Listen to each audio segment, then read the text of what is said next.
Hello everyone, जय सिया राम।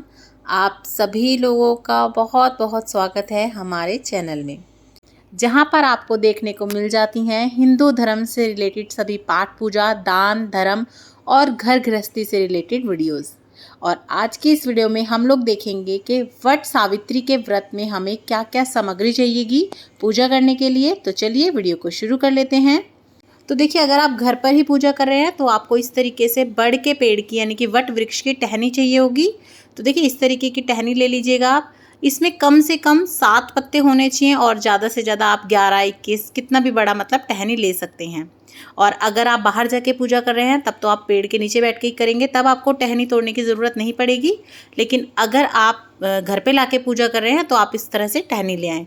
और आप याद रखें, जब आप टहनी तोड़े तो इस तरीके की जो कोपल होती है ना और इसके जो फल होते हैं ये ज़रूर हो आपकी टहनी में, क्योंकि कई जगह पे जो है ये इस वट वृक्ष के फलों को खाकर या कोपल को सटक कर ही अपना व्रत खोला जाता है। तो आप इस तरह से ये टहनी ले लीजिएगा अगर आप घर पे पूजा कर रहे हैं तो।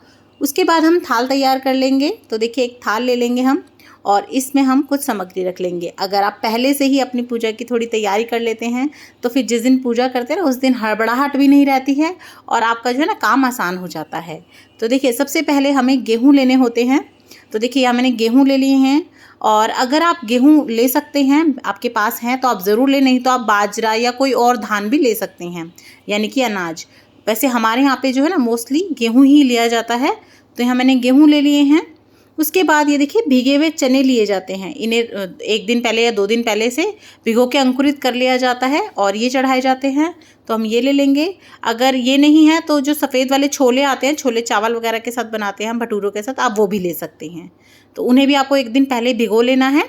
उसके बाद देखिए, मैंने यहाँ पे ये पूड़े लिए हैं यानी कि गुलगुले, हमारे यहाँ पे यही लेते हैं। कुछ लोगों के यहाँ पे इसी का थोड़ा सा टाइट आटा कर लेते हैं पूड़े से और फिर उसे तल लेते हैं छोटी छोटी गोली, जैसे बरगद के फल होते हैं उसी तरीके से वो लेते हैं। तो दोनों में से आप कोई भी ले सकते हैं।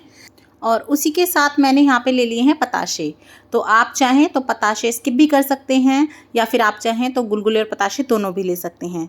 लेकिन अगर आप जैसे अपनी सास या नंद के लिए बायना निकाल रहे हैं और वो कहीं दूर रहती हैं तो उस केस में आप खाली केवल पताशों से पूछ के उसका बायना भी निकाल सकते हैं। तो ये ख़राब भी नहीं होते हैं, काफ़ी दिन तक अगर आप इन्हें रखेंगे तो भी ये ठीक से चल जाएंगे, ख़राब नहीं होंगे। तो उस केस में आप खाली पताशों से पूछ सकते हैं या खाली बायना निकाल दे पताशों से, पूड़े से आप पूछ लें।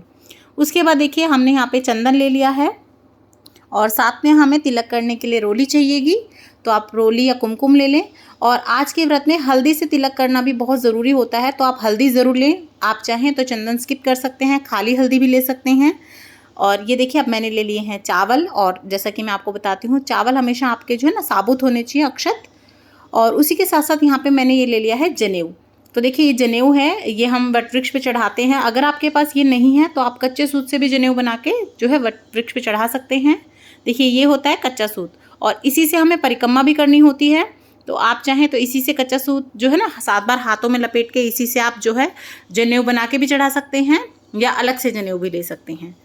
और अब हमने ले लिया है यहाँ पे कलावा, जो कि हमें गहने बनाने में भी चाहिएगा।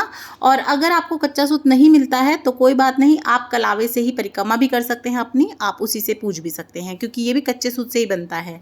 उसके बाद हम देसी घी का दिया ले लेंगे। अगर आप घर पे पूजा कर रहे हैं तो आप अपने घर का जो दिया होता है पीतल वगैरह का, वो यूज़ कर सकते हैं। और अगर आप बाहर जाके पूजा करके आ रहे हैं तो आप मिट्टी का दिया ले लें इसकी जगह पे। तो आपको इस तरीके से एक दिया ले लेना है।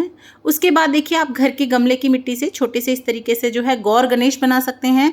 कुछ लोग इन्हें गौर गणेश कहते हैं, कुछ लोग इन्हें सत्यवान और सावित्री कहते हैं। और कई जगह पे इन्हें 5 भी बनाया जाता है, गौर गणेश, सत्यवान, सावित्री और सरस्वती माता। तो आप चाहें तो 5 बना लें, चाहें तो इस तरीके से 2 बना सकते हैं।